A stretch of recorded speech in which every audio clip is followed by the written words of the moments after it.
Assalamualaikum warahmatullahi wabarakatuh.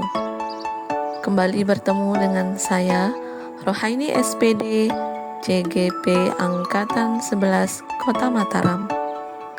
Pada kesempatan ini, saya akan memaparkan koneksi antar materi modul 3.1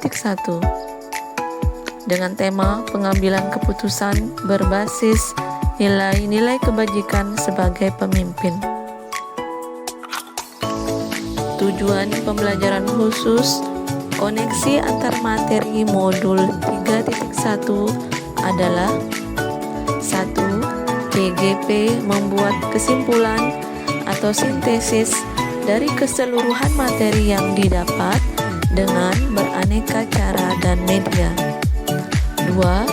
CGP dapat melakukan refleksi bersama fasilitator untuk mengambil makna dari pengalaman belajar dan mengadakan metakognisi terhadap proses pengambilan keputusan yang telah mereka lalui dan menggunakan pemahaman barunya untuk memperbaiki proses pengambilan keputusan yang dilakukannya. Berikut beberapa pertanyaan pemantik. Sebelum lanjut pada pertanyaan pemantik, bacalah kutipan berikut. Mengajarkan anak menghitung itu baik, namun mengajarkan mereka apa yang berharga atau utama adalah yang terbaik.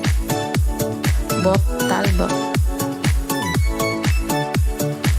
Dari kutipan di atas, apa kaitannya dengan proses pembelajaran yang sedang Anda pelajari saat ini? Menjawab pertanyaan tersebut, bahwa mempelajari sesuatu hendaknya dari hal yang paling mendasar atau utama sebagai pondasinya. Dalam materi pengambilan keputusan berbasis nilai-nilai kebajikan sebagai pemimpin, hal yang paling mendasar yang perlu dipelajari adalah terkait dengan dilema etika. Dalam pengambilan keputusan hendaknya bersumber dari nilai-nilai kebajikan universal dengan menerapkan 3 prinsip berpikir dan 9 langkah pengujian kebijakan. Pemantik selanjutnya, bagaimana nilai-nilai atau prinsip-prinsip yang kita anut dalam suatu pengambilan keputusan dapat memberikan dampak pada lingkungan kita? Pertanyaan tersebut dapat dijelaskan seperti ini. Prinsip yang dianut dalam pengambilan keputusan diantaranya berpikir berbasis hasil akhir, peraturan, dan rasa peduli. Ketiganya disesuaikan dengan kondisi dan situasi yang terjadi. Apapun prinsip yang dianut tetap harus bersumber dari nilai-nilai kebajikan universal sesuai dengan dasar pengambilan keputusan. Dengan mengacu pada prinsip dan nilai yang sesuai, maka kita akan mengambil keputusan yang lebih adil, bijaksana, dan berpihak pada murid, sehingga akan memberikan dampak yang positif bagi lingkungan tempat kita berada. Bagaimana Anda sebagai seorang pemimpin pembelajaran dapat berkontribusi pada proses pembelajaran murid dalam pengambilan keputusan Anda? Hal ini bisa dijelaskan seperti ini. Dalam proses pembelajaran, tidak menutup kemungkinan akan ada saja masalah yang terjadi di dalam kelas. Sebagai pemimpin pembelajaran, kita harus senantiasa peka terhadap segala persoalan yang terjadi dan mampu mengatasinya dengan baik. Sesuai dengan dasar pengambilan keputusan, di antaranya berpihak pada murid, bersumber pada nilai-nilai kebajikan, dan harus bertanggung jawab. Maka secara tidak langsung kita telah memberikan contoh teladan kepada murid, cara pengambilan keputusan yang tepat, adil, arif, dan objektif. Menurut Anda, apakah maksud dari kutipan ini jika dihubungkan dengan proses pembelajaran yang telah Anda alami di modul ini? Jelaskan pendapat Anda. Pendidikan adalah sebuah seni untuk membuat manusia menjadi berperilaku etis. Baik, Penjelasannya adalah pendidikan adalah sebuah jalan untuk membuat orang berperilaku sesuai etika kebajikan. Dengan etika kebajikan, maka ia akan berperilaku sesuai dengan norma dan aturan yang berlaku dalam membuat suatu keputusan berdasarkan pemikiran kepedulian dengan pandangan visioner, sehingga mudah beradaptasi dalam pembelajaran. Berikut kesimpulan pembelajaran yang dapat CGP buat pada modul 3.1 hubungannya dengan modul-modul sebelumnya. Pertama, bagaimana filosofi Ki Hajar Dewantara dengan Pratap Triloka memiliki kaitan dengan penerapan pengambilan keputusan sebagai seorang pemimpin.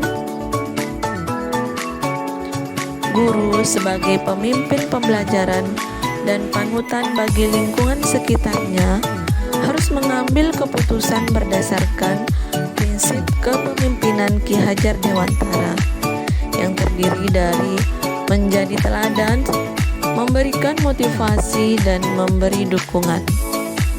Di era teknologi dan informasi yang pesat, guru tidak lagi menjadi satu-satunya sumber belajar. Maka setiap keputusan harus mengutamakan kepentingan murid untuk mendorong kreativitas dan karakter sesuai dengan nilai Pancasila. Keputusan yang diambil harus memotivasi inovasi terus-menerus dan membangun kerukunan di antara murid untuk menciptakan kolaborasi dan meningkatkan kinerja. Selain itu, guru juga harus menanamkan nilai-nilai kebajikan secara eksplisit dalam pembelajaran dan mengambil keputusan yang bertanggung jawab dengan memegang teguh moral dan etika. 2. Bagaimana nilai-nilai yang tertanam dalam diri kita berpengaruh kepada prinsip-prinsip yang kita ambil dalam pengambilan suatu keputusan? Ya, nilai-nilai kebajikan seperti keadilan dan tanggung jawab sangat penting dalam pengambilan keputusan. Keadilan mengharuskan kita untuk menempatkan segala sesuatu sesuai dengan proporsinya.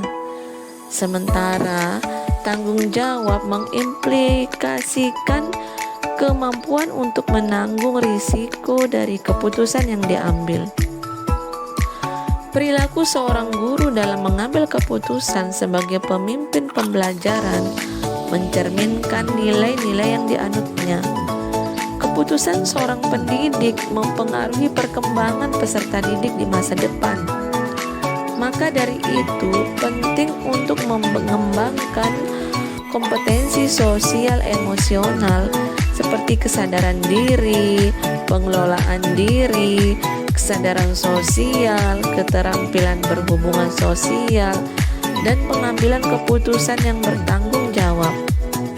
Nilai-nilai kebajikan yang ditanam dalam diri pendidik harus mewarnai setiap kebijakan yang diambil, menjaga integritas, keadilan, dan kejujuran untuk memastikan pembelajaran yang memberikan kebebasan kepada murid melalui konsep merdeka belajar.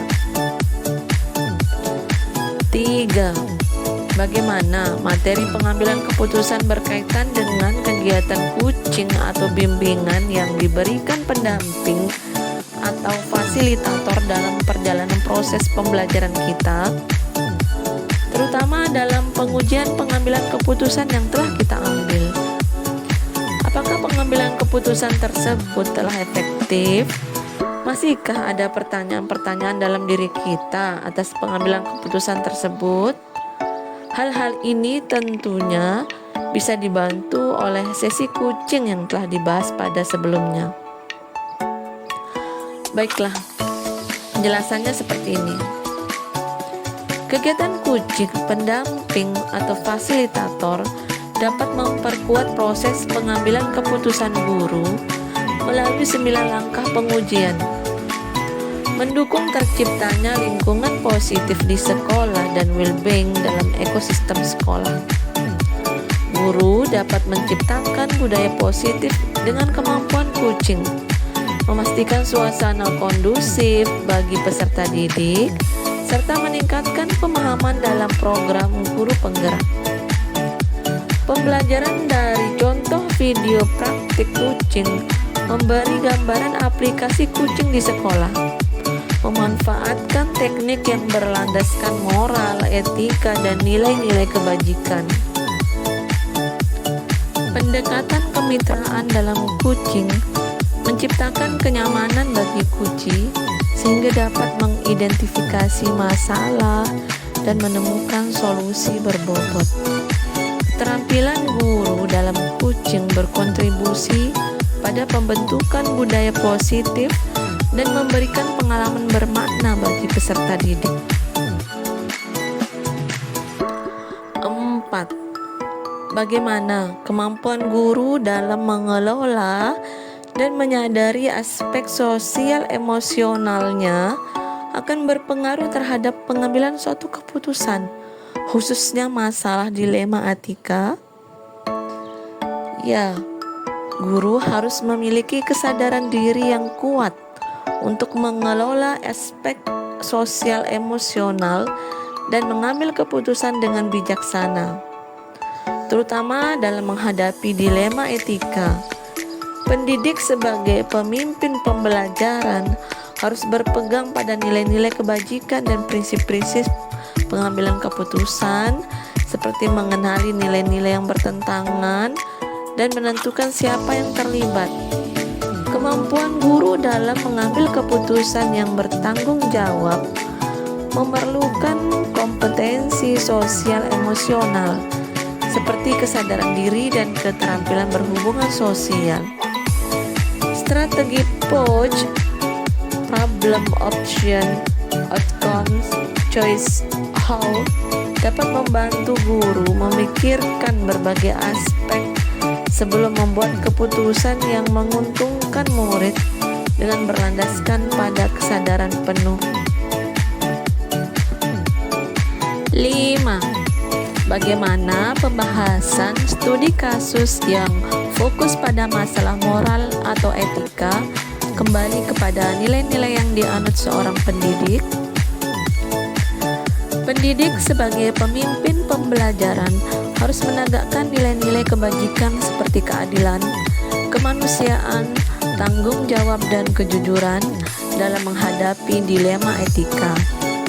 Mereka harus mampu menganalisis dilema etika berdasarkan 4 paradigma, 3 prinsip, dan 9 langkah pengambilan keputusan dengan mempertimbangkan nilai-nilai tersebut. Perilaku dan ucapan seorang guru menjadi standar bagi peserta didik dan lingkungan sekitarnya.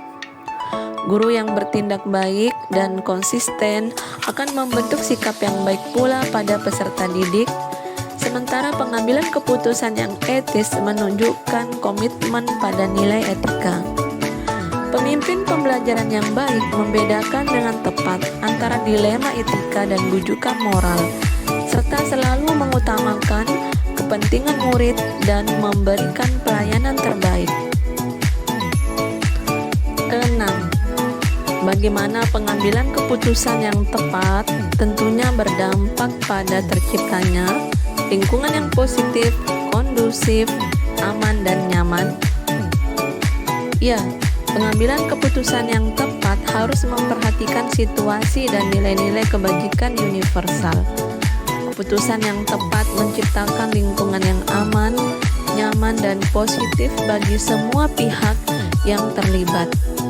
Guru sebagai pendidik harus berlatih mengidentifikasi dilema etika atau bujukan moral dalam situasi pengambilan keputusan yang serba cepat dengan mempertimbangkan konsekuensi bagi pembelajaran dan suasana sekolah.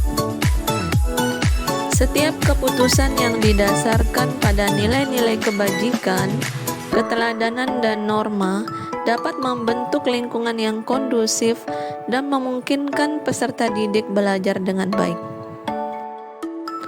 7. Apakah tantangan-tantangan di lingkungan Anda untuk dapat menjalankan pengambilan keputusan terhadap kasus-kasus dilema etika ini? Adakah kaitannya dengan perubahan paradigma di lingkungan Anda? Tantangan dalam lingkungan sekolah terjadi saat komunikasi dan keterbukaan kurang dalam menghadapi dilema etika, menyebabkan keputusan yang diambil tidak relevan. Perubahan paradigma diperlukan untuk memastikan keputusan yang dipertanggungjawabkan. Sebagai guru, tantangan dalam pengambilan keputusan muncul akibat dinamika sekolah yang berupaya menerapkan program pembelajaran yang berpihak pada murid, seperti konsep merdeka belajar. Dalam penyelesaian dilema etika, guru dihadapkan pada 3 prinsip penyelesaian, yaitu berpikir berbasis hasil akhir, peraturan dan rasa peduli. Disesuaikan dengan konteks masalahnya. Tantangan lainnya berasal dari diri sendiri, di mana ekspektasi untuk memuaskan semua pihak dapat menimbulkan perasaan tidak nyaman.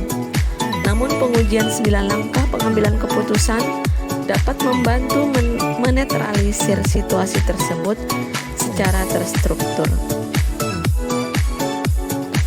8. Apakah pengaruh pengambilan keputusan yang kita ambil ini dengan pengajaran yang memerdekakan murid-murid kita?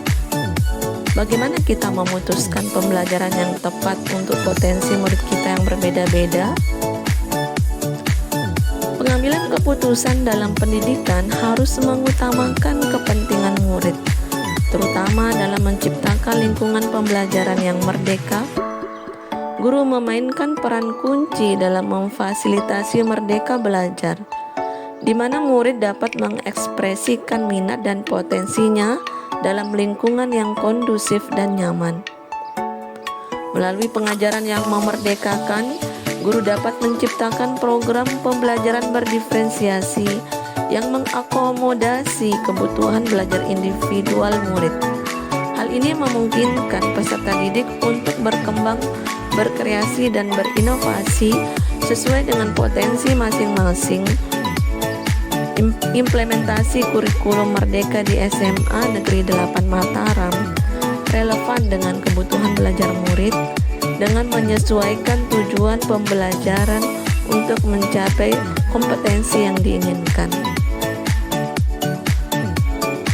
9. Bagaimana seorang pemimpin pembelajaran dalam mengambil keputusan dapat mempengaruhi kehidupan atau masa depan murid-muridnya? Sebagai pemimpin pembelajaran, kehati-hatian dalam pengambilan keputusan sangat penting karena keputusan tersebut akan berdampak langsung pada kehidupan murid. Guru sebagai panutan memiliki pengaruh besar terhadap peserta didik dan keputusannya harus selalu berpihak pada murid serta menjaga moral dan etika. Keputusan yang diambil oleh pemimpin pembelajaran harus mencerminkan prinsip-prinsip kepemimpinan seperti menjadi teladan, memberikan motivasi, dan memberikan dukungan sesuai dengan kebutuhan belajar peserta didik.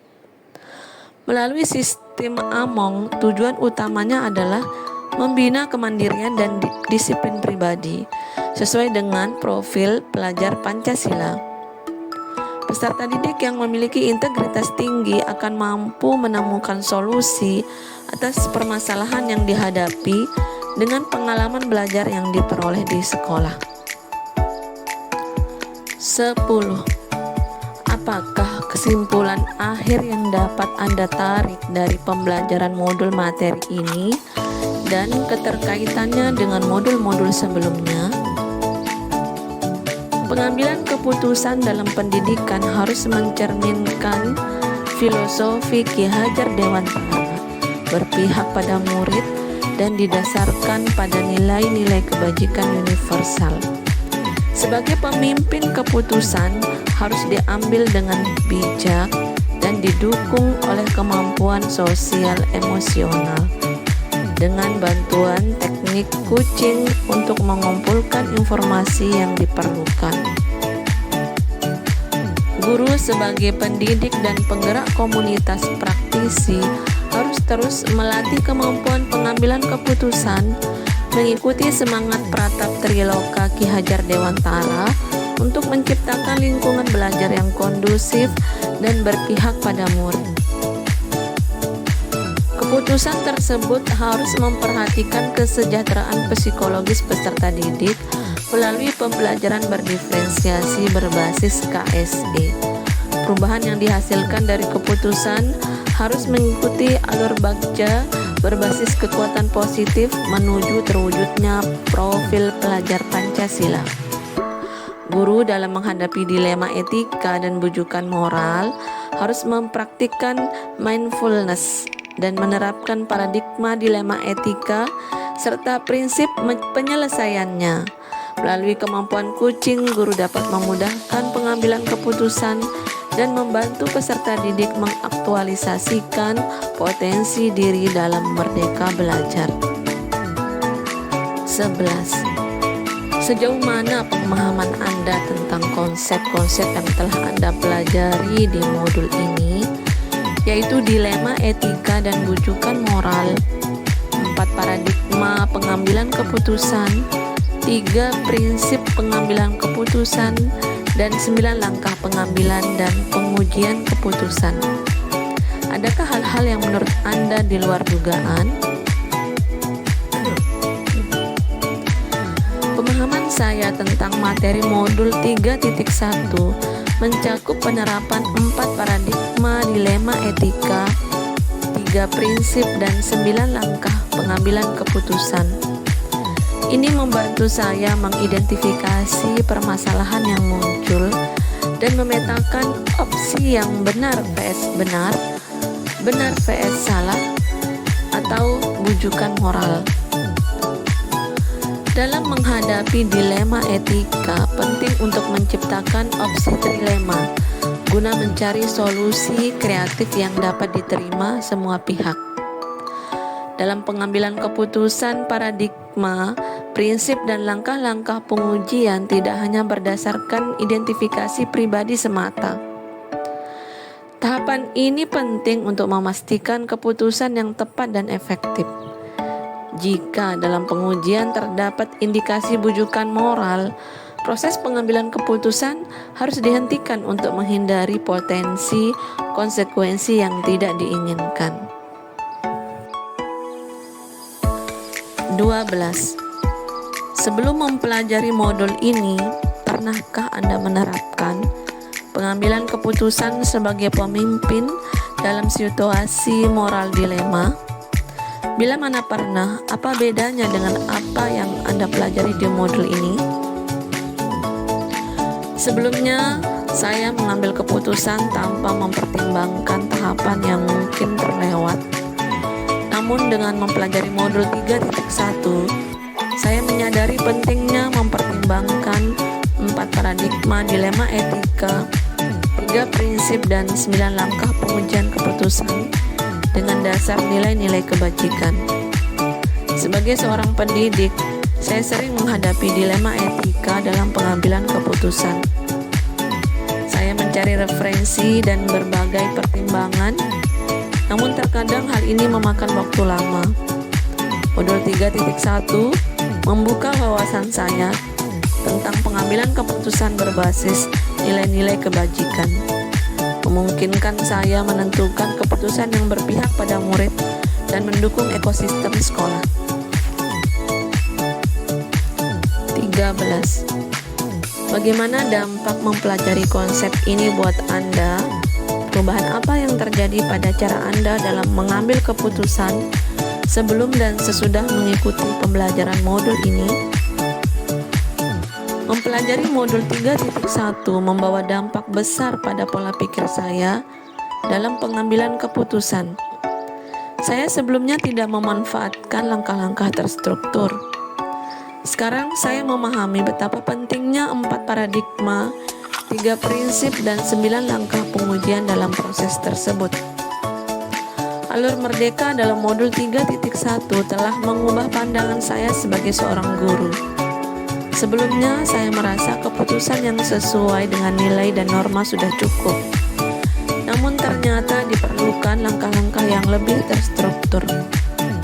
Paradigma dilema etika seperti individu vs komunitas, keadilan vs belas kasihan, kebenaran vs kesetiaan, dan jangka pendek vs jangka panjang, didasari oleh 3 prinsip dan 9 langkah.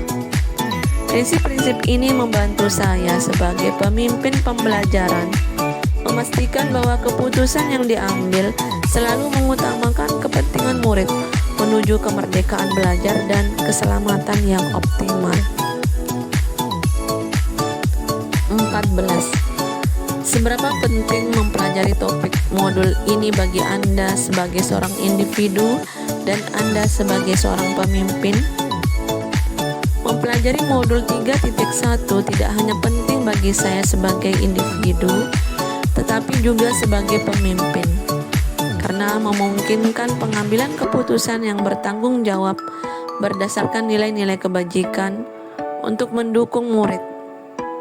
Sebagai pendidik, penting untuk selalu siap mengambil keputusan yang mendukung lingkungan pembelajaran yang aman dan nyaman. Konsep dan praktik yang diperoleh dari modul ini memperkuat kompetensi dalam mengambil keputusan yang cepat, tepat, dan produktif sesuai dengan prinsip merdeka belajar dan profil pelajar Pancasila.